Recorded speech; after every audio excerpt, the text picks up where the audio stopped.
DKL, les conseils de Patrick Grimm, comportementaliste animalier et éducateur canin. On continue à parler de l'apprentissage de la solitude pour les chiens. C'est très important de leur apprendre la solitude parce que figurez-vous que les chiens, quand ça se retrouve seul, ça peut devenir anxieux. Il y a cette anxiété de la séparation.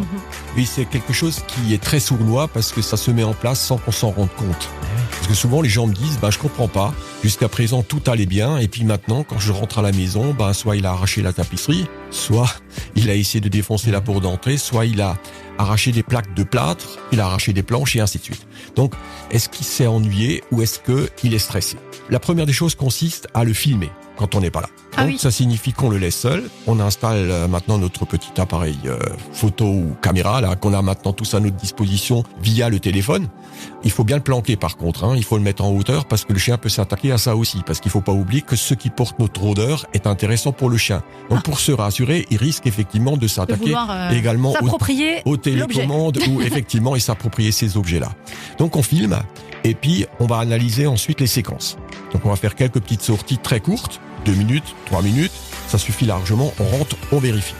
Si le chien tourne en rond pendant ces 3 minutes et que vous voyez qu'il est anxieux, qu'il ne va pas se poser, il y a peut-être déjà une base d'anxiété qui est là. Donc ça permet déjà d'analyser un peu la situation. Si par contre, au bout de 5 à 6 minutes d'absence, le chien va se coucher, c'est bon signe.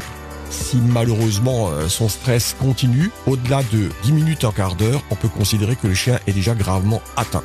Ah oui. Et là, forcément, on peut faire la différence entre le chien qui détruit parce qu'il s'ennuie et le chien qui détruit immédiatement. Parce que l'anxiété de séparation se traduit par une destruction immédiate.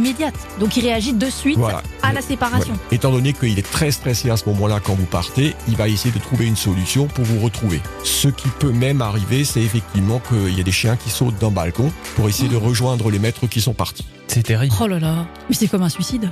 Pour lui, c'est pas vraiment un suicide, il n'a pas envie de se suicider, mais il a envie de poursuivre justement les personnes. Normalement, un chien a la notion du danger quand même, quand il y a de la hauteur. Ouais, mais je pense que c'est un peu comme nous, quand on est en panique, on fait n'importe quoi. C'est là où on se rend compte, c'est vraiment de l'anxiété, de la panique. Eh ben. Sachez détecter l'anxiété chez votre chien et puis sachez surtout anticiper tout ça avec tous les bons conseils qui nous ont été donnés par Patrick depuis le début de la semaine. Merci Patrick, bon week-end. Bon week-end. DKL, retrouvez l'ensemble des conseils de DKL sur notre site internet et l'ensemble des plateformes de podcast.